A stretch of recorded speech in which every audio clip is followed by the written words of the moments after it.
नमस्कार दोस्तों, स्वागत है आपका फिर से एक बार बॉलीवुड फ्लैशबैक पे। आज बॉलीवुड फ्लैशबैक के तहत हम बात करने जा रहे हैं एक ऐसे शख्स के बारे में जो एक कमाल का अभिनेता तो है ही और साथ ही साथ एक कमाल के लेखक भी हैं, जिनके अभिनय में दम तो है ही, साथ ही साथ उनके लेखनी में भी कमाल का जादू है। जी हाँ, मैं बात कर रहा हूँ कि ऐसे अभिनेता के बारे में जिसे मजदूर वर्ग के लोग ज़्यादा करके पसंद किया करते थे, ज़्यादा प्यार करते थे। उनके अभिनय से ज़्यादा उन्हें उनके व्यक्तित्व के लिए, उनके साफ चरित्र के लिए जाना जाता था। जी हाँ, मैं बात कर रहा हूँ the one and only the most talented and brilliant actor Yudhishthir Sahni के बारे में, जिन्हें हम सब बलराज साहनी के नाम से जानते हैं। तो चलिए शुरू से शुरुआत करते हैं और जानते हैं इनकी ज़िंदगी से जुड़ी ढेर सारी बातें। बलराज साहनी साहब का जन्म 1 मई 1913 को पाकिस्तान के भेड़ा इलाके में हुआ। इनका जन्म के साथ ही नाम रख दिया गया था युधिष्ठिर साहनी, पर जब इनकी फिल्मी करियर की शुरुआत हुई तो इनका नाम युधिष्ठिर साहनी से बदलकर रख दिया गया बलराज साहनी। बलराज साहब पढ़ाई लिखाई में बहुत अच्छे थे और शायद यही वजह है कि उन्होंने MA इन इंग्लिश लिटरेचर किया और फिर पढ़ाई कंप्लीट होते ही इन्होंने रविंद्रनाथ टैगोर जी के शांति निकेतन में एज अ लेक्चरर काम करने लगे और फिर कुछ समय काम किए। उसके बाद लंदन की तरफ अपना रुख कर लिया। तकरीबन 4-5 सालों तक बलराज साहनी साहब ने as a radio announcer BBC news में काम किया और उसके बाद फिर वो इंडिया वापस आ गए और जुड़ गए Indian people theatre association IPTA से, और वहीं पे उनकी मुलाकात हुई के अब्बास से, जो उन दिनों एक बहुत ही अच्छी फिल्म बना रहे थे जिसका नाम था धरती के लाल। इस फिल्म में के अब्बास ने बलराज साहनी साहब को कास्ट किया और उसने ब्रेक दिया और इस तरह से शुरुआत हो गई बलराज साहनी साहब की बॉलीवुड में। यह फिल्म 1945 में रिलीज़ हुई और उन्होंने इस फिल्म में बहुत ही ज़बरदस्त परफॉर्म किया, जिसे देखकर लोगों ने खूब तारीफ़ें की, लेकिन अभी ये नोटिस नहीं किए जा रहे थे। फिर इनकी फिल्म आई हम लोग, जो कि 1951 में रिलीज़ हुई और इस फिल्म में लोगों ने उन्हें नोटिस किया और उनकी भर भर के तारीफ़ें की। उसके बाद इनकी अगली फिल्म आई 2 बीघा ज़मीन, जो कि 1953 में रिलीज़ हुई थी और इस फिल्म ने तो बलराज साहनी साहब की ज़िंदगी बदल करके रख दी थी। लेकिन इस फिल्म में बलराज साहनी साहब के काम करने के पीछे भी एक लंबी कहानी है। हुआ कुछ यूँ था कि उन दिनों विमल रॉय एक फिल्म बना रहे थे जिसके लिए उन्हें एक्टर की ज़रूरत थी, तो किसी ने, उनके किसी खास दोस्त ने रेकमेंड किया बलराज साहनी साहब का नाम, कहा आप एक बार उसे ट्राई कर सकते हैं। तो विमल रॉय ने कहा ठीक है, उसे बुला लो ऑफिस। अगले दिन बलराज साहनी साहब सूट वूट पहनकर, अच्छे से मेकअप कर और बाल अच्छे से करके और काफ़ी अच्छे लुक में विमल रॉय के ऑफिस पहुंच गए। विमल रॉय ने उन्हें देखा और अपने वहाँ जो स्टाफ थे उससे पूछा, बंगाली में पूछा कि क्या ये वही लड़का है? तो स्टाफ ने बोला हाँ। तो बोला यार ये तो बिल्कुल भी नहीं जच रहा है अपने किरदार में, इसे मना कर देते हैं। और इसके बाद उन्होंने कहा कि बलराज, आपसे मिलकर अच्छा लगा, लेकिन आपको हम कास्ट नहीं कर सकते हैं, आप जा सकते हैं। लेकिन विमल रॉय को ये पता नहीं था कि जो बलराज साहनी साहब है वो बंगाली समझते हैं और बोलते भी हैं। उन्होंने सारी बातें सुन ली थी और उन्होंने पूछा क्यों, दिक्कत क्या है, आखिर आप मुझे बता सकते हैं कि किरदार क्या है? और इस बात पे फिर जो विमल रॉय साहब थे उन्होंने कहा कि एक्चुअली किरदार हमारा ऐसा है कि वो रिक्शा चलाता है, बहुत ही गरीब तबके का वो इंसान है और आप बहुत ही रिच लुक आ रहा है आपका, आपने सूट बूट पहन के रखा है तो वो जच रहा है आप पे, तो आप इस किरदार पे नहीं जा रहे हैं। तो बलराज साहनी साहब ने कहा कि ठीक है, आप जैसा कहेंगे वैसा ही सही, लेकिन आप एक बार मेरी एक फ़िल्म है धरती के लाल, वो आप एक बार देखें, मैंने उस पर कुछ ऐसा ही किरदार किया है और मैं IPTA से हूँ।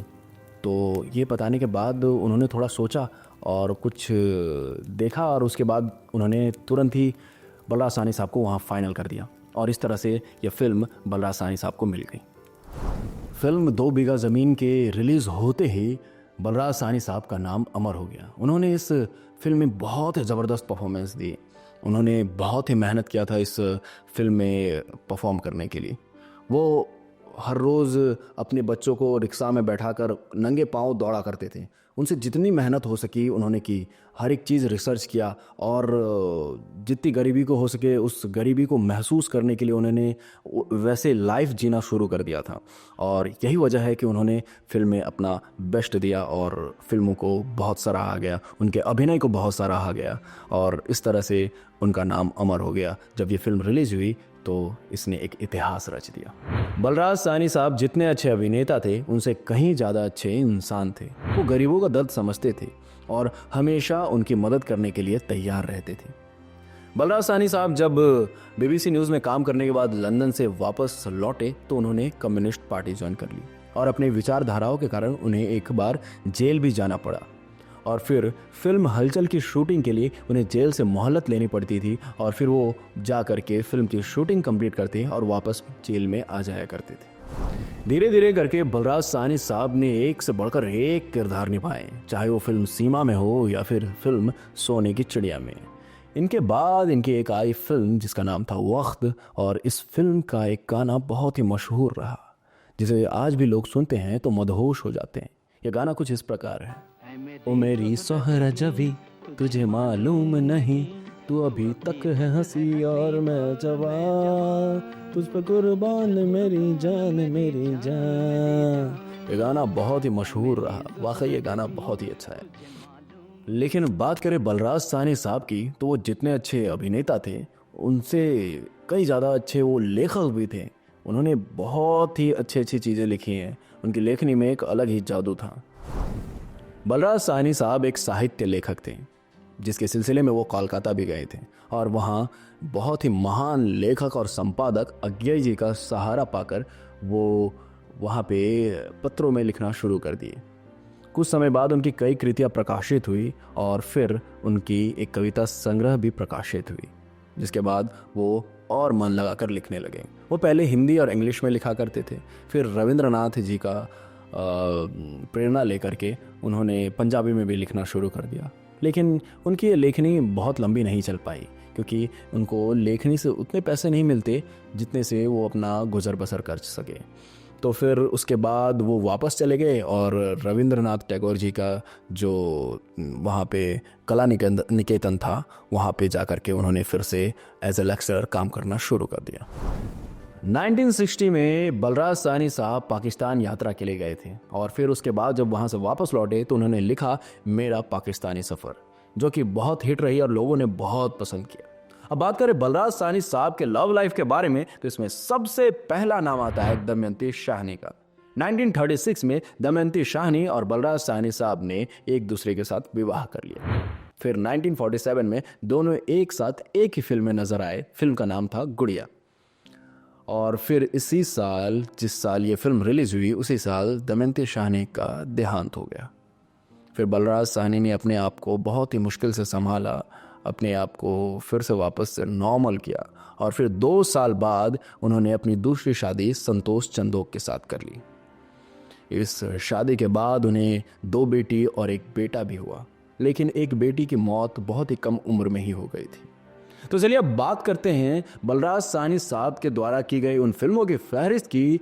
तो इसमें जो सबसे पहला नाम आता है वो है धरती के लाल का, जो कि 1946 में रिलीज हुई और ये हिट रही। फिर आई गुड़िया जो 1947 में रिलीज हुई और ये एवरेज रही।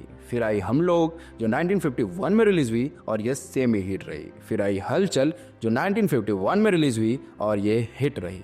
फिर आई आकाश जो 1953 में रिलीज हुई और ये सेमी हिट रही। फिर आई 2 बीघा जमीन जो 1953 में रिलीज हुई और ये सुपर हिट रही। फिर आई काबुली वाला जो 1961 में रिलीज हुई और ये सेमी हिट रही। फिर आई वक्त जो 1965 में रिलीज हुई और ये ब्लॉकबस्टर रही।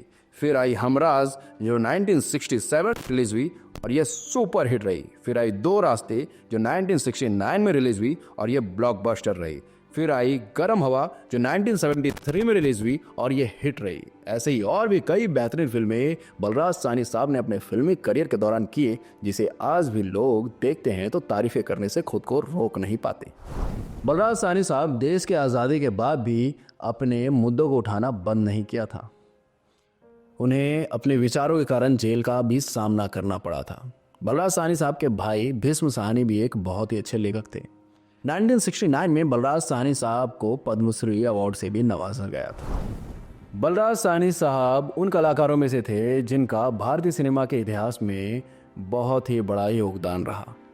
फिर अचानक 13 अप्रैल 1973 को बलराज साहनी साहब को दिल का दौरा पड़ा और वो दुनिया को अलविदा कहकर चले गए। उनकी आखिरी फिल्म थी गरम हवा, जिसके रिलीज से पहले ही बलराज साहनी साहब का देहांत हो गया, लेकिन ये फिल्म उनके करियर की सबसे अच्छी फिल्म मानी जाती है। तो चलिए अगली बार मिलते हैं एक नए टॉपिक के साथ, एक नए शख्सियत के बारे में बात करेंगे और आपको देंगे ढेर सारी जानकारी उनकी ज़िंदगी से जुड़ी, उनके लाइफ से जुड़ी। तो चलिए अगली बार मिलते हैं नए टॉपिक के साथ। तब तक के लिए आप ख्याल रखें और माया ऐप को इंस्टॉल कर ले। उस पर आपको कास्टिंग से जुड़ी सारे अपडेट्स मिल जाएंगे, चाहे वो डांसिंग के हो, एक्टिंग के हो या फिर सिंगिंग के हो। तो इंस्टॉल कर सकते हैं आप प्ले स्टोर से जा करके। मिलते हैं अगली बार नए टॉपिक के साथ, तब तक के लिए बाय बाय, टेक केयर।